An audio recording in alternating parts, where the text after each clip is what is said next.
What's up, my friends? John Baruti here from,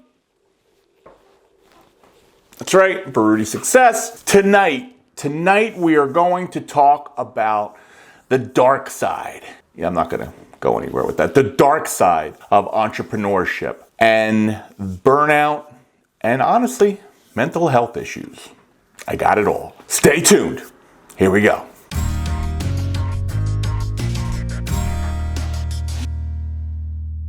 So, my friends, how are you this week? So, not to bring you down at all, but listen, this is something that we have to talk about, right? The dark side of entrepreneurship. We all, and I say we, us entrepreneur, business people, people in business, whatever you want to call us, whatever label you want to give us or we give ourselves, we all romanticize how wonderful entrepreneurship is. We all tell our friends and our acquaintances and our family, oh my God, it's so great to be in business for myself. That being said, I really agree with that. It is great to be in business for yourself. That being said, if you're not an entrepreneur or you're an aspiring entrepreneur, or if you are an entrepreneur going through it, you need to understand there's going to be dark times. There's going to be hard days. There's going to be not so great times. It doesn't matter if you're in business or not. In life, there are hard times. I truly believe hard times in both business and life build strong people.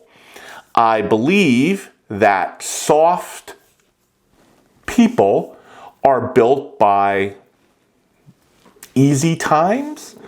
And why? Because, when things are all going great, anybody can build a business in that, honestly. And you don't really get the full experience, we should say, about entrepreneurship. Being that, again, employees aren't going to show up. People are going to be upset with you. Customers are going to be upset with you. Your family is going to be upset with you. Listen, I blew through, that's a horrible way of saying it, but 2 terrific marriages. That's not great. I'm not proud of that. I have 2 beautiful children. And, I'm getting back on the horse of looking to buy businesses again, get involved with businesses. If you've never been to this channel, I used to own several businesses, one being my wholesale bakery, which was my largest business. The other one was an ice cream store, smaller business. Also had commercial property, residential property. Got cancer, sold it all, solved the cancer thing. Thank God I'm fine. But now I'm looking to get back into it. And as I do that, I want to do a couple of things. If I don't learn from the past, then I think that's stupid on me. So I look back and I say, okay, if I'm going to get back into business, if I'm going to be an entrepreneur again, if I'm going to talk to you about being an entrepreneur, we gotta talk about the elephant in the room, and that's the hard times. And I had a lot of hard times. I just did. And if you're an entrepreneur, aspiring entrepreneur, you just started, or you're going through a startup, or you've been in business for 100 years and you're like, nobody understands me, my family doesn't get it, my phone rings and I have anxiety. Yeah, well, those are the dark sides of being an entrepreneur. I can remember, my phone would never, I couldn't not be around my phone. I would have anxiety attacks. And people are looking, you didn't have anxiety? Well, no, you wouldn't know it if you were around me, but I'd be like twitching to where is my phone and out of my mind. Because I had a business that ran 24 hours a day, 7 days a week. And I look back and I'm like, I don't think that was normal. Like, I could leave my phone home now and it's like, it's at home, no big deal. And that's a wonderful feeling.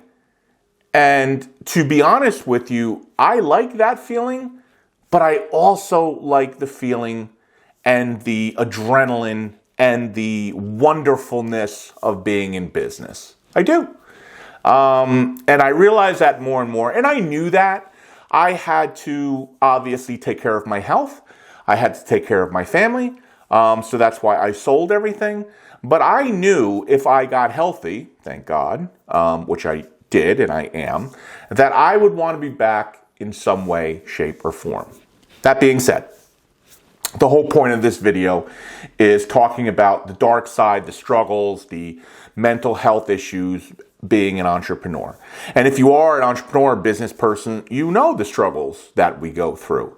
And this is, again, I don't mean to keep bringing it up because it's not a pitch, but, I would love to put together a mastermind of me and maybe 5 or 6 or even 7, no more than 10 entrepreneurs that we meet once a month, because that bond of similar people, maybe not in the same industry, but in the same plight of being in business, you have, no matter what industry you're in, you have similar problems. And to talk to other people, which is what I do now, which is what I did back when I had the bakery. I talked to hundreds of customers a week, and I really loved that. And to be honest, that was probably one of the biggest reasons I didn't go insane, because I saw peers, friends, dear friends going through the same thing I did. And I'm like, okay, well, this is not abnormal. This is what we go through. That being said, the fact that I'm going to start to look to be back in business, I know what I want. And I'm going to be very conscious of giving myself what I want. Not looking at food businesses. I don't want to do that anymore. And if you're in it, God bless you. They're terrific and you can make money.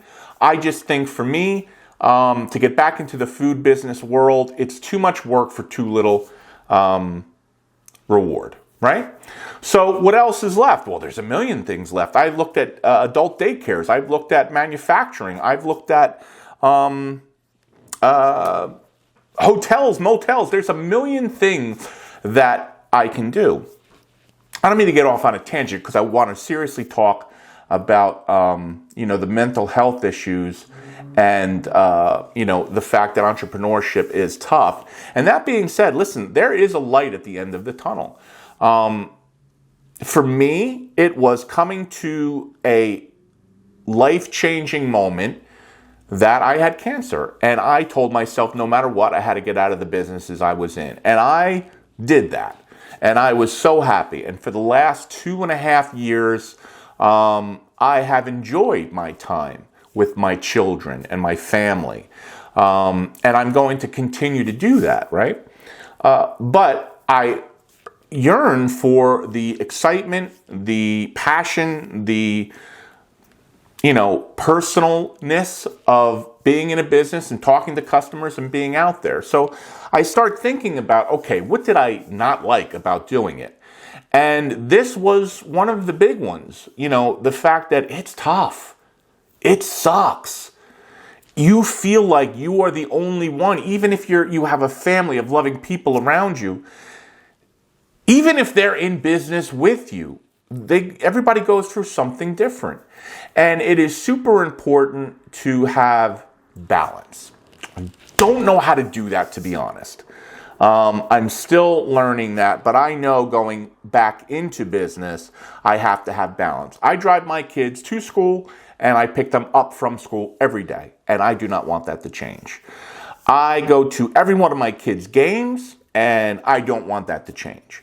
Is that impossible in an entrepreneur's life? I don't think it is. I just think I have to pick the right businesses. I have to buy a business that is operating, that has a great staff already, that I can only add to as a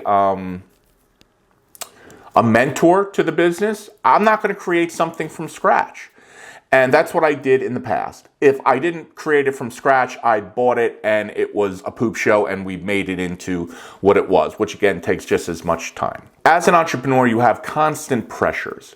You have the constant need for success. You have the constant draw of long hours. Well, if I just get this project done, or if I just spend one more hour here or one more hour there, I can get it done. And meanwhile, your family suffers from that, right?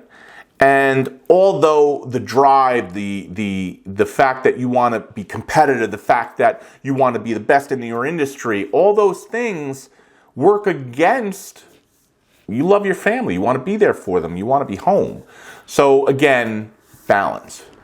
And in my mental health journey, let's call it that, and I didn't think I had a mental health journey.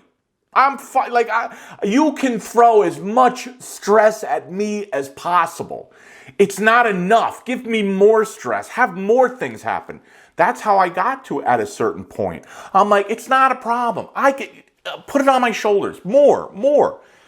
And then I realized after I sold everything and I was laying in a bed in New York at the Memorial Sloan after a gazillion-hour operation, weeks after it, looking up at the ceiling, having nothing to do except having my phone, having nothing to do. No phone calls, no nothing. Nobody's calling me because, I had sold the bakery by that time. Saying, this isn't good. Saying, well, I don't understand. What am I feeling right now? And noticing and realizing, oh, Christ, is this depression? Am I depressed right now? No, I'm John Baruti. I don't get depressed. Well, I guess I was depressed. I had lived, which I didn't think I would. I had sold my business, my main business, which I didn't think was possible. And now I'm sitting in a bed unable to walk for a very long time and not having anybody around me because it's COVID. They didn't let anybody in. Just me and myself. And when you are constantly going as a business person, you're constantly doing, never any downtime. That's dangerous. And I always used to take time to go to the beach. And I'm not a beach person, but I'd go to the ocean and I'd spend an hour, 2 hours, either if it was on my motorcycle back in the day or, in a car as I got older, put the windows down and just listen to the seagulls and watch the ocean just to clear my mind. And as I got older, I stopped doing that. And it was just get it done. What can I do more? And okay, now I have a family, so I don't have time for that. I can't be thinking about myself. I got to do all this stuff for my company, and then I got to do all this stuff for my house and my family, and no me time. Even though my ex-wife would probably disagree with that, because listen, when I was home, I'd go down in the basement, I'd be a zombie, right? But that's not alone time. That's zombie time. Looking at a TV, and just phasing out is not me time. And that's something I learned, something I'm going to carry into becoming an entrepreneur again. Having the time to just settle down, clear your mind, at least once a year, at least, preferably once a month, just thinking, just theorizing, just writing, journaling, whatever it is. I journal now. I'm not as great as I want to be. I've journaled for years. I have multiple journals. I have journals on my computer. I have journals in my briefcase. I got 9 briefcases. I got journals everywhere. And that was another thing that I started reading my old journal because look, I don't got a lot going on, right? And I look back and time after time, month after month, year after year, same problems, same issues I talk about. And why didn't I solve those? Some I did, many I did, right? Goals, I set goals. I had them in those books. I had them in my journals, and God damn it, I hit almost every one of those goals. Did I sacrifice family life for that? Yes. Yes. Would I do it again that way? I'd be an asshole. Sorry for my language. If I said I would do everything exactly the same.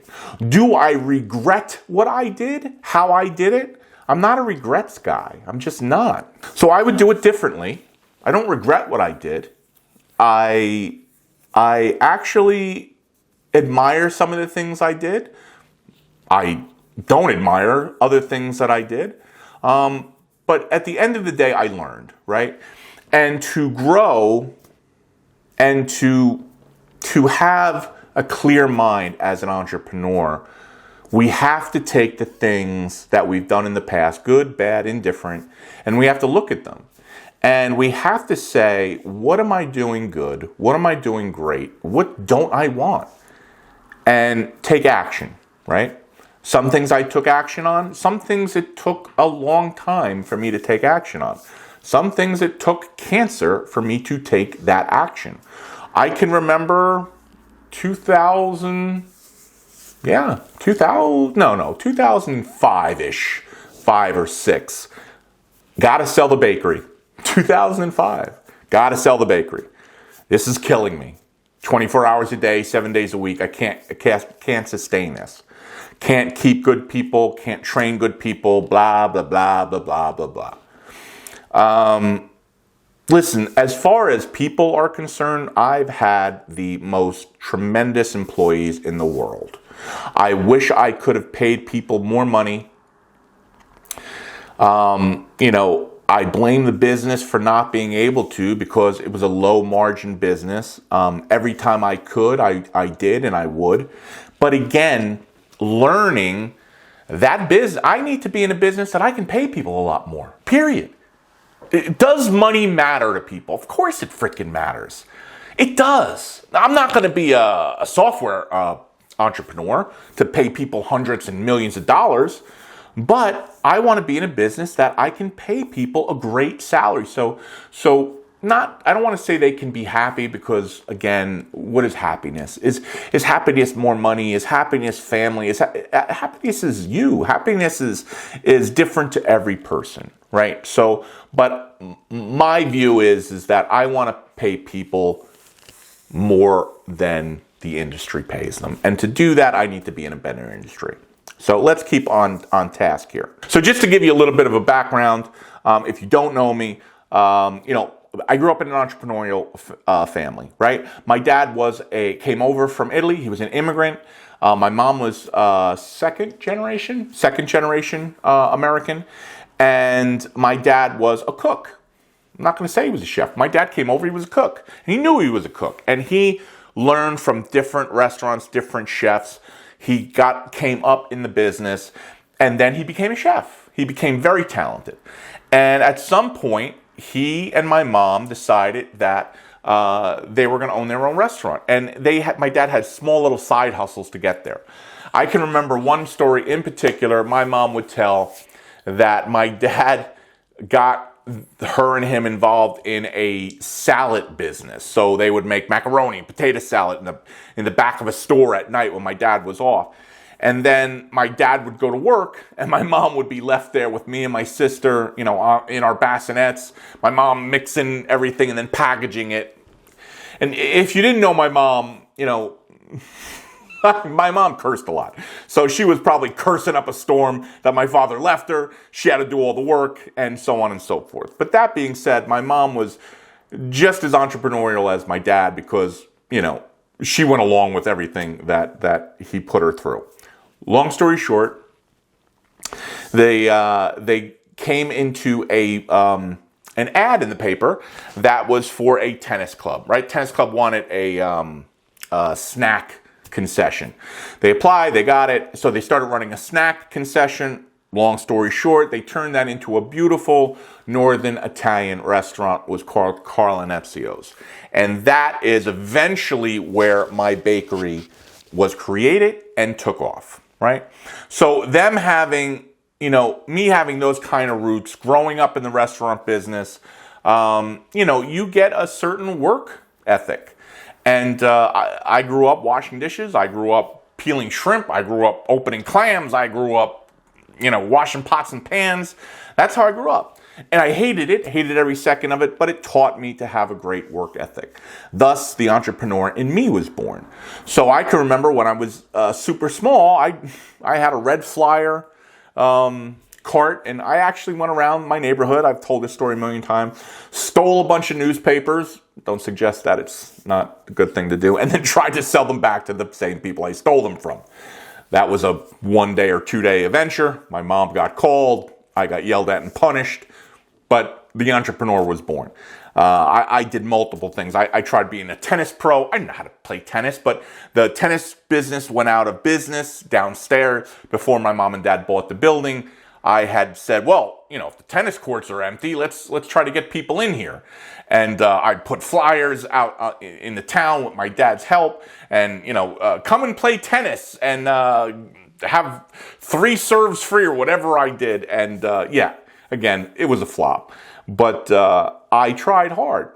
And that being said, getting back to the dark side and the mental health, every time I failed at those little businesses, you would think I would be upset, and I probably was upset at one point.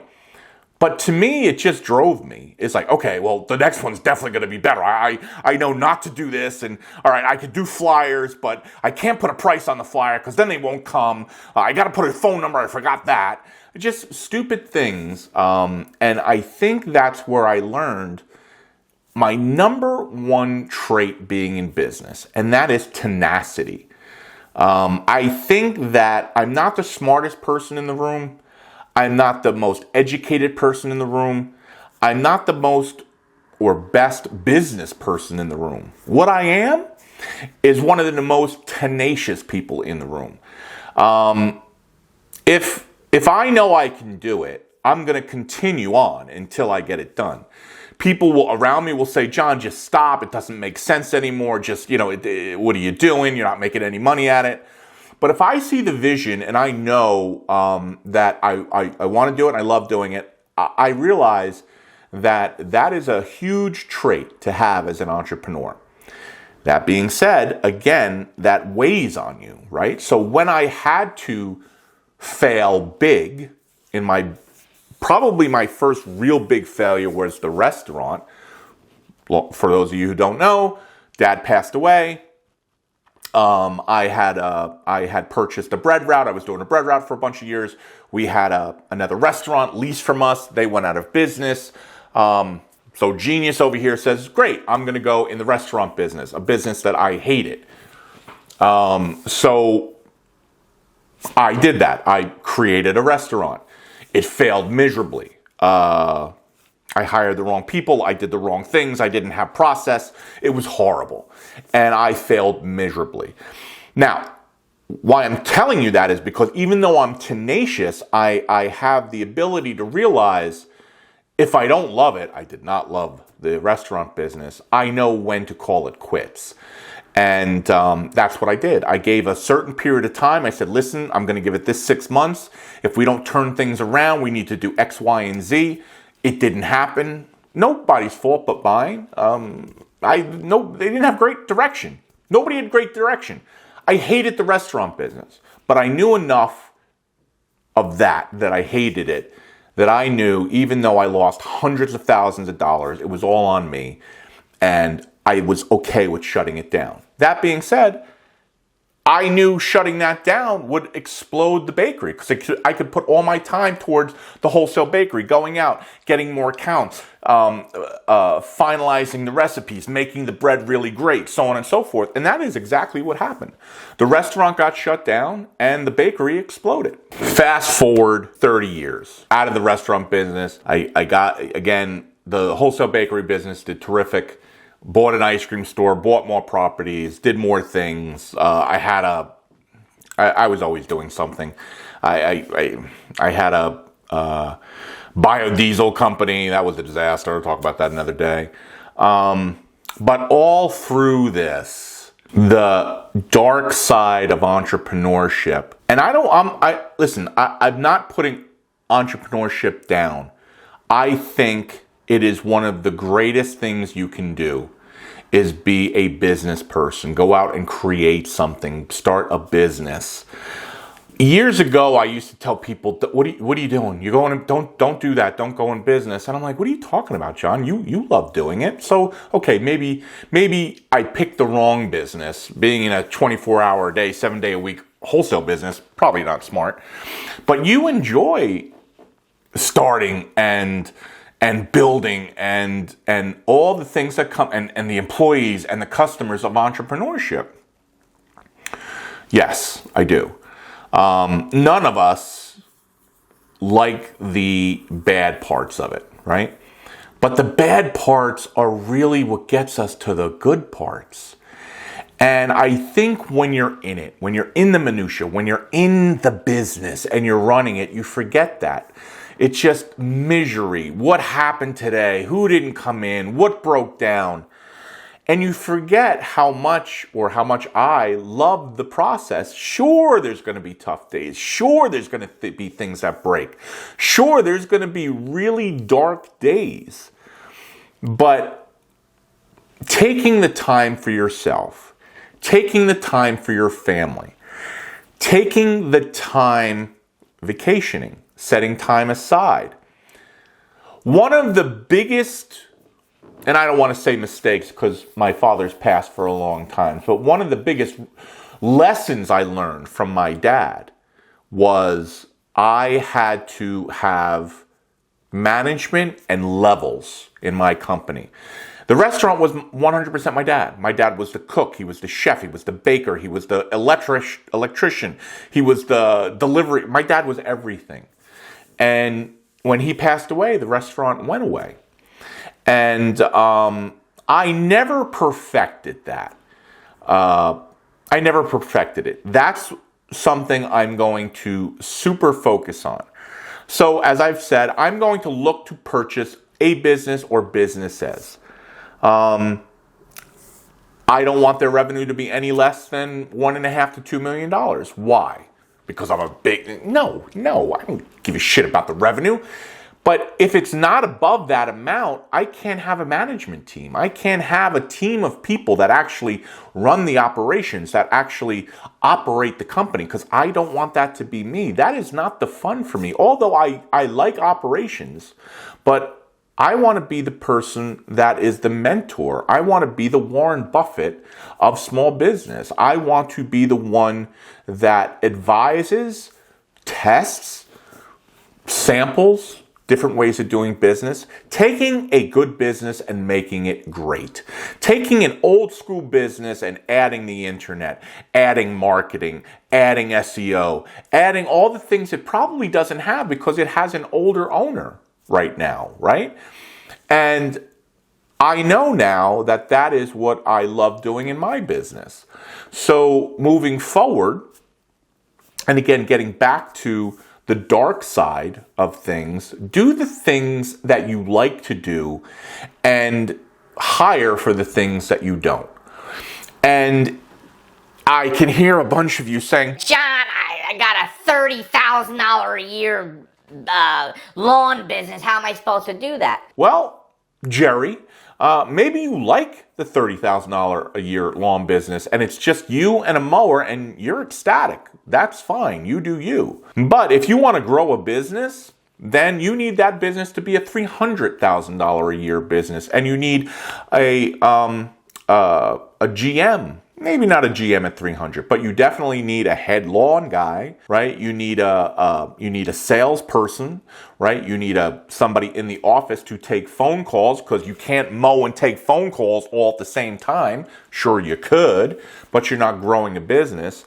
So what I'm trying to say is you have to decide what you want. I know what I want. I know the parts that I enjoy in business, and I'm going to optimize for that. Why? Because I love doing it, right? I truly, looking back, I love doing it. And I hate doing it. And that's a conundrum, right? But what do I hate doing? Well, I hate doing certain things. I'm a finance guy, but I don't want to do the books. I'm a numbers guy, but, I don't want to, have to, stare at QuickBooks all day. Can I look at reports? Sure. Can I improve P&Ls? Absolutely. Can I take debt ratio and make it better? You bet your ass I can. But I don't want to do that all day. I want to build the business. I want to lift people up. I want to market the business. I want to go out and sing it from the rooftops what I'm in. Those are the things I love doing. So that's what I'm going to optimize for. If you're doing something now that you absolutely hate, you absolutely say, why am I doing this every day? It might not be the business. It might be the thing you're doing in the business that you hate. And if that's the case, you do everything possible to hire for that. You're not making enough money to do it? Go out, get sales, make the money to do that, to be able to hire that person.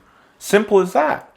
So you're telling me, John, that I hate doing my books, but I'm not making enough money to hire a bookkeeper. Well, Sally's here. Wasn't going to bring Sally in, but I had to because she's back there making faces.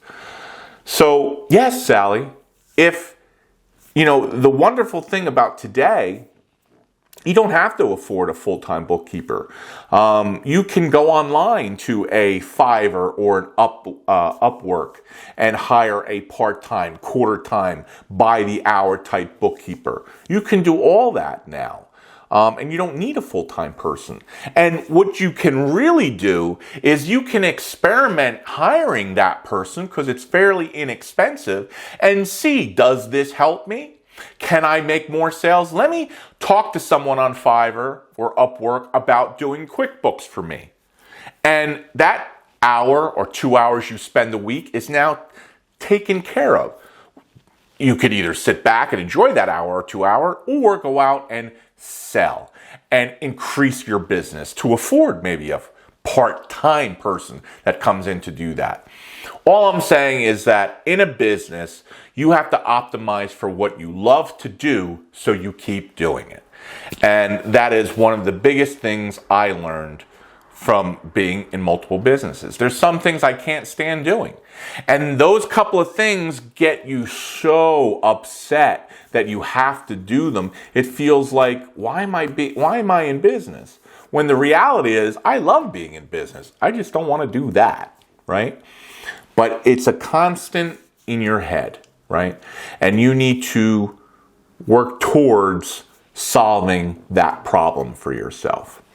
To be honest, I got to be honest. So I normally have scripts written for these. I went way off track, I got to be honest. So with the script that I wrote and the direction this video took, two different places. That being said, I'm happy with the direction it took because it's from the heart and it's real, right? So mental health, burnout is a real thing in entrepreneurism. And listen, if you're working for somebody, it's not that much different, Working for somebody 10, 20 years and you look at your life at some point, you're like, is this all there is? And this and that. It's no different. But being an entrepreneur, you can actually change it, right? You can hire people to do the things that you don't want to do. You can increase sales to take yourself out of the business of the everyday operations and have a crew of great people running it as long as the money works. Maybe you don't take as much home as the entrepreneur owner, but you're happier, right? Maybe I was making $250,000, $300,000 a year being the owner, the operator, the this, the that. And now I'm making $150,000 because I'm paying somebody else $100,000 to run it or to run the things that I hate doing it. Okay, I'm good with that. Am I happier? Yeah, I think I'm happier. I'm with my family more. I can do the things I like, and I could do the things that I like in my business, right? So that's what I wanted to get across. If you're an entrepreneur or you're just getting into it, be aware it's not only there's things you can do to change things, right? Listen, if you absolutely are 100% miserable in your business, then you need to get the hell out, period, the end, and work towards that. But before you do that, get a piece of paper out. Give the pros and the cons. Tell the things you really like about being in business and the things that you really don't like about being in business. And I'm telling you, if you take 15 or 20 minutes, the things that you like about being in business, it's going to be pretty extensive. And the things that you don't like, listen, it may be more than the things that you like being in business about, but you can change it. And that's one of the biggest things that I realized, that you have the ability to change it. And as long as you have goals, and as long as you have a strategy, and as long as you take time to think, that's what it really comes down to. We get so tied up in the daily operation, we don't have time to step back and take a big view and say, well, if I did this, this, and this, yeah, that looks good. Let's work towards that, right? And that becomes your new North Star. And that North Star becomes your light at the end of the tunnel. And what is your light at the end of the tunnel? Is it a sale? Is it selling your business? Well, I thought it was for me. And in the same sense, I knew it wasn't. It was absolutely awesome when I did it. I had to do it, health reasons. But no matter what, I wanted to do it for years anyway. And looking back, I'm like, yeah, I'm going to do it a little differently this time. Because I love being in business. I just don't love certain things or certain businesses or doing certain things in that business. So that being said, I hope you got some value out of this. And listen, I want to leave you with this. I've seen a counselor on and off multi years. Some sort of counselor. Either it be a marriage counselor or personal counselor or a business coach or whatever. Don't be intimidated by people laughing at you or telling you, or looking at you strange. What are you doing? Why would you talk to somebody? No. If you have somebody like that in your life, get rid of them. I don't care who they are. Your mom, your daughter, your family, your wife, whoever it is. You need to get rid of them. Because talking to an impartial person about your life and your business, it's a wonderful thing to do. So if you're having struggles and you don't know what to do, you feel like you're in a box, get yourself somebody to talk to. It doesn't have to be a psychiatrist. And do I want it to be? No, because they're going to prescribe you drugs. Don't go down that way. Look for a counselor. Look for a mentor. Look for a business mentor or somebody, a CEO counselor or something. But go talk to someone that is impartial and that gets you. And they're not going to give you the answers, but they're going to let you lead yourself to the answers. And it's really helped me, I'll be honest. So don't be afraid of doing that. All right, I hope you guys love this one, because I did, because it's, it's having to think of getting back into business and being a little hesitant, because I'm like, well, there's a lot of things I didn't like, but there was a lot of things I did like. So I'm excited about the new chapter. All right, we'll see you on the next one.